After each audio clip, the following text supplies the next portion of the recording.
Hello, welcome back to the reading of the poem of the Man God, written by Maria Valtorta, Volume 2.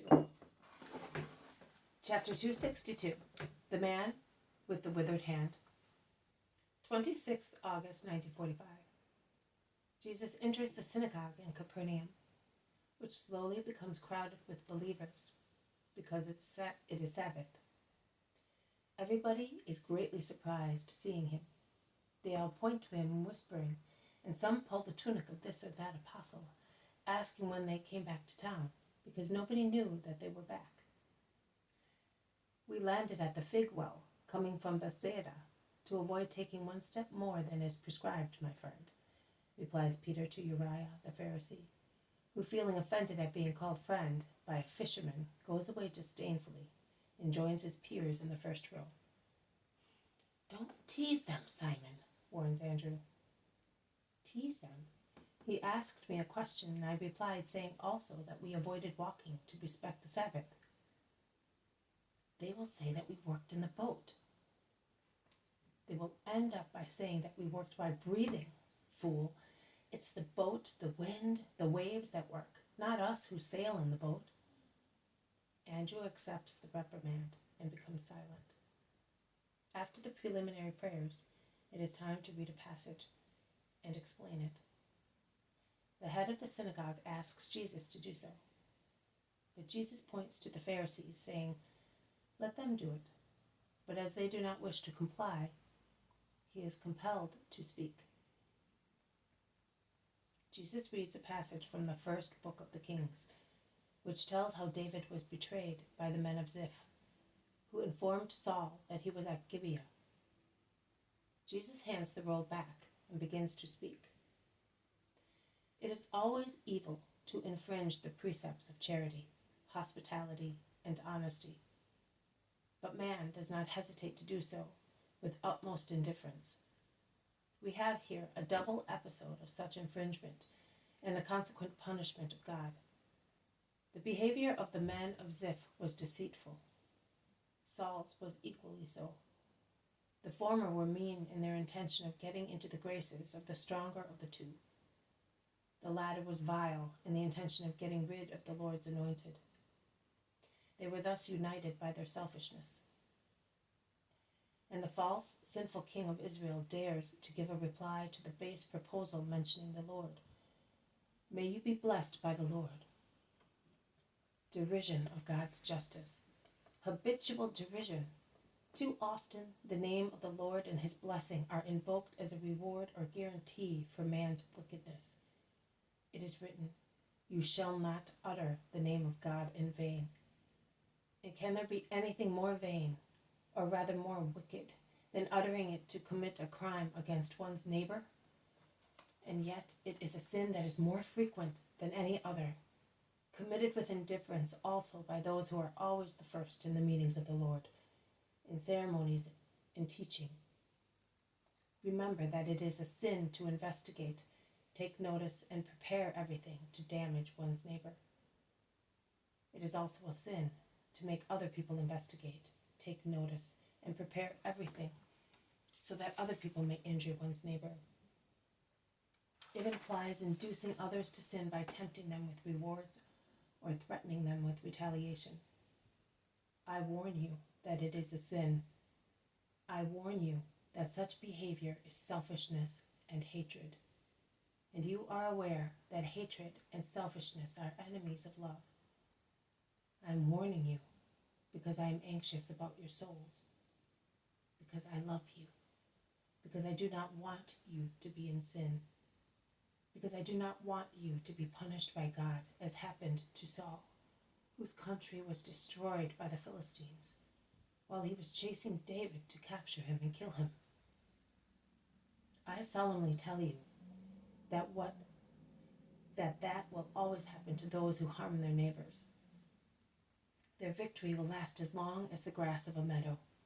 It will come up quickly, but it will soon be dry and trodden on by the foot of indifferent passers-by, whereas good behavior and honest life seem to find it hard to grow and assert themselves. But once they are perfected, As habits of life, they become strong, leafy trees, which no hurricane can uproot or dog days parch. Really, he who is faithful to the law, truly faithful, becomes a strong tree, which is not bent by passions, nor burnt by Satan's fire. I have finished. If there is anyone who wishes to say something, let him do so. We ask you whether you have spoken, referring to us Pharisees. Is the synagogue perhaps full of Pharisees? You are 4, and there are hundreds of people. My word was for everybody. But the allusion was clear. Really, it has never been known that a man accuses himself only because suspicion is thrown on him by a parallel. But that is what you are doing. Why do you accuse yourself if I do not accuse you? Are you aware of behaving as I said? I am not. But if you are, mend your ways, because man is weak and may sin, and God forgives him if he sincerely repents and wants to sin no more.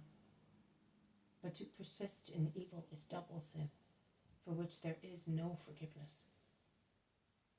We have not committed such sin. Well, do not grieve over my words. The argument is over, and the singing of hymns fills the synagogue. The meeting seems to be on the point of winding up without any further incident, when Joachim the Pharisee, sees a man in the crowd and beckons to him to go to the first row. The man is about 50 years old and has an atrophic arm, and as atrophy has destroyed his muscles. Also his hand is affected and is smaller than the other one. Jesus sees him, and he notices the bustle to draw his attention to him. There is a flashing, but very clear sign of disgust and pity on his face. But he does not ward off the blow. On the contrary, he faces the situation resolutely. Come here in the middle, he orders the man, and when the man is before him, Jesus turns to the Pharisees and says, Why do you tempt me? Have I not just finished speaking of snares and hatred? And have you not just now said, We have not such sin? Are you not replying to me? Answer at least this. Is it lawful to do good on the Sabbath? Is it lawful to save life or to kill? Are you not replying? I will reply in your place and in the presence of all the people, who will be able to judge better than you do, because they are simple and free from hatred and pride. It is not lawful to do any work on the Sabbath, but as it is lawful to pray, so it is lawful to do good, because good is even a greater prayer than the hymns and psalms which we have sung. But neither on the Sabbath nor on any other days is it lawful to do evil. And you have done just that, by intriguing to have here this man, who is not even from Capernaum, and was brought here 2 days ago, as you knew that I was at Bethsaida, and you guessed that I would be coming to my town. And you have done that to see if you can find something to use against me. And thus you commit also the sin of killing your souls instead of saving them. But as far as I am concerned, I forgive you, and I will not disappoint the faith of this man, whom you told to come, saying that I would cure him, whereas you wanted to lay a snare for me. He is innocent, because he came here with no other intention but to be cured. And be it so. Man, stretch out your hand and go in peace. The man obeys, and his hand is cured, and is like the other one. He makes use of it at once by taking the hem of Jesus' mantle to kiss it, saying, You know that I was not aware of their true intentions. Had I known, I would not have come as I would have preferred to keep my withered hand rather than serve against you. So have no grudge against me. Go in peace, man. I know the truth, and with regard to you, I assure you of my goodwill. The crowd go out, making comments, and Jesus comes out last with his 11 apostles. This has been a reading from the poem of the Man God, written by Maria Valtorta, Volume 2, Chapter 262, The Man with the Withered Hand. Thank you for listening. I will see you tomorrow. May God bless you, and may peace be with you.